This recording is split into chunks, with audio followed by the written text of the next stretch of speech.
అదే RTV app వార్తల్ని క్షణాల్లో చదివే అవకాశం ఉంటుంది. ఒక న్యూస్ పేపర్, ఒక టెలివిజన్ ఛానల్ మీ చేతుల్లో ఎప్పుడూ ఉంటాయి. తెల్లనివన్నీ పాలు కాదు, అలాగే నల్లనివన్నీ నీళ్లు కాదు అన్నట్టుగా ఉంది పరిస్థితి. ప్రధానంగా చూసుకుంటే ప్రతిదీ కూడా కల్తీకి కానేది అనర్హం అన్నట్టుగా ప్రధానంగా ఉదయం లేచి నుంచి రాత్రి పడుకునేంత వరకు మనం తీసుకునే ఆహారంలో ప్రతిదీ కూడా కల్తీమయమైపోయిన పరిస్థితి ప్రధానంగా కనబడుతుంది. ప్రస్తుతం కాకినాడలో కూడా ఇటువంటి సంఘటన చోటు చేసుకుంది. కాకినాడలో అచ్యుతాపురం గేటు వద్ద అయితే కల్తీ పాలన తయారు చేస్తున్నటువంటి ముఠా గుట్టురట్టు చేసినటువంటి పరిస్థితి ఉంది. ప్రస్తుతం కాకినాడకు సంబంధించినటువంటి ఫుడ్ సెక్షన్ ఎవరైతే ఆఫీసర్ ఉన్నారో ప్రధానంగా ఈ కల్తీ దానిపై కూడా దాడి నిర్వహించారు. ప్రస్తుతం కాకినాడ ఫుడ్ ఇన్స్పెక్టర్ ఎవరైతే ఉన్నారో, అలాగే ఫుడ్ అసిస్టెంట్ కమిషనర్ ఎవరైతే ఉన్నారో శ్రీనివాస్ గారు ఉన్నారు. ఏ విధంగా అక్కడ దాడి నిర్వహించారు, ఏ స్థాయిలో పట్టుకున్నారో మాట్లాడే ప్రయత్నం చేద్దాం. సార్ చెప్పండి, అక్కడ కాకినాడ అచ్యుతాపురంలో అక్కడ పాలు సంబంధించినటువంటి వ్యవహారం ఎక్కడ ఎన్నాళ్ళ నుంచి జరుగుతుంది, అక్కడ ఏ విధంగా అక్కడ కల్తీ జరుగుతుంది సార్? ప్రతాప్ నగర్లో ఒక ఇంట్లో గ్రౌండ్ ఫ్లోర్లో అతను ఈ పాలు పెరుగు కింద మారుస్తున్నాడు, దాన్ని నెయ్యి కింద తయారు చేస్తున్నాడు.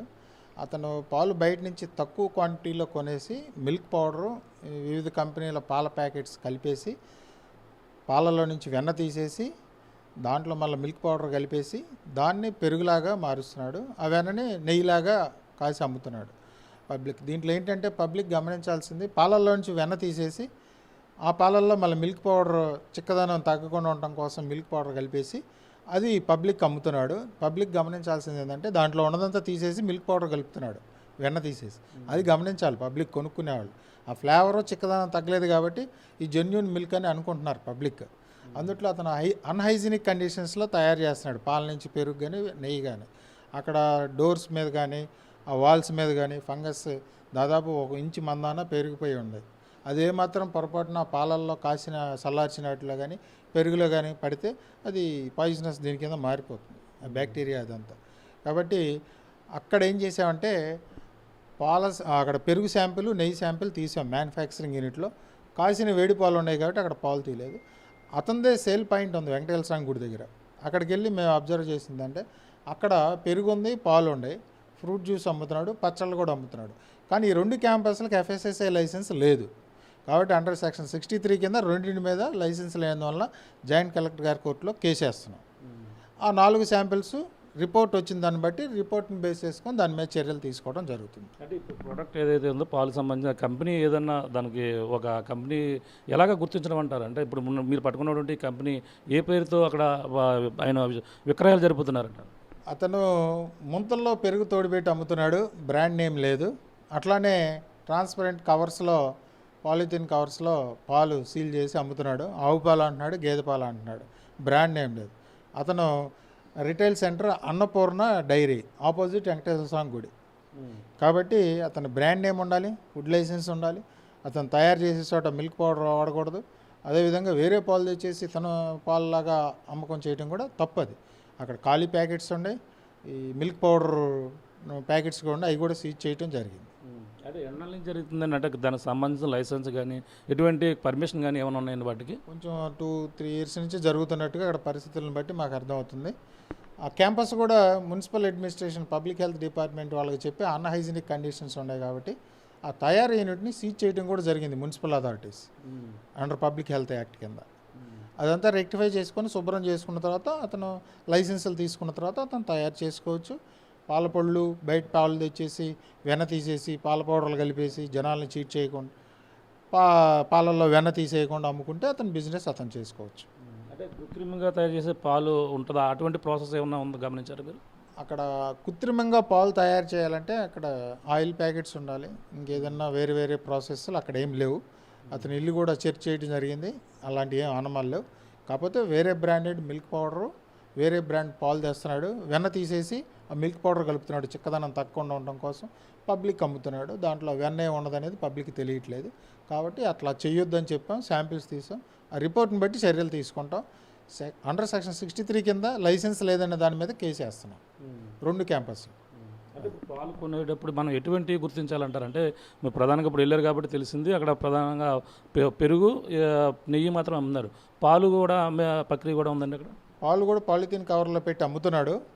కానీ వాళ్ళు పబ్లిక్ కన్జ్యూమర్స్ పాలు పెరుగు కొనేటప్పుడు ఆ టేస్టీ ఫ్లేవర్ కాకుండా ఇతను పాలు ఎక్కడి నుంచి తెస్తున్నాడు, ఏం చేస్తున్నాడు అనేది కూడా కొంచెం ఎంక్వైరీ చేసి మా డిపార్ట్మెంట్కి చెప్తే వాటి మీద కఠిన చర్యలు తీసుకోవడం జరుగుతుంది. అంటే ఇప్పుడు ఎన్ని లీటర్ల పాలు కావచ్చు, అక్కడ ఉన్నటువంటి పెరుగు కావచ్చు, ఎంతవరకు సీజ్ చేయడం జరిగిందండి?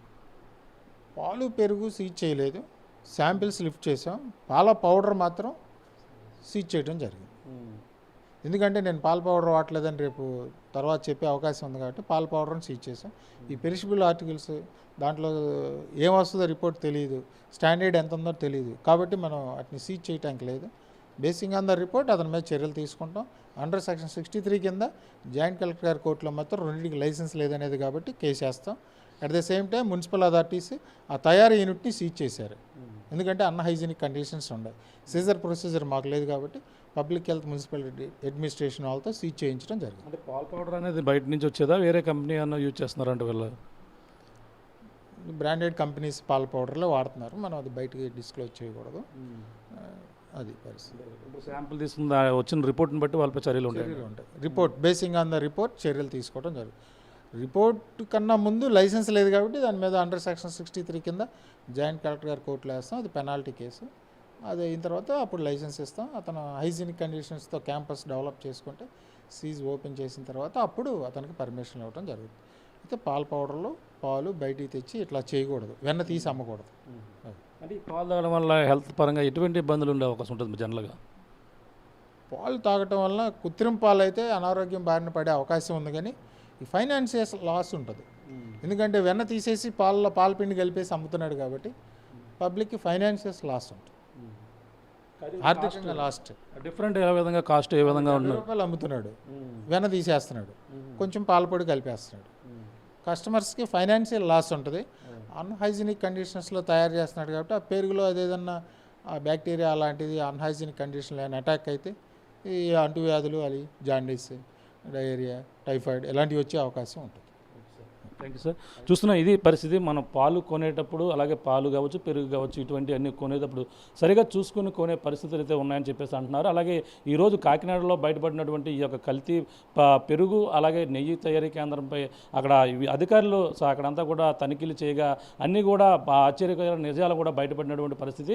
అలాగే పాల పౌడర్ని తీసుకుని అలాగే మరొక పాలను తీసుకుని మిక్స్ చేసి అందులో ఉన్నటువంటి వెన్న శాతాన్ని తీసిన తర్వాత నెయ్యితో పాటు మళ్ళీ తిరిగి పెరుగు అమ్మే ప్రక్రియ అయితే కొనసాగిస్తున్నారు.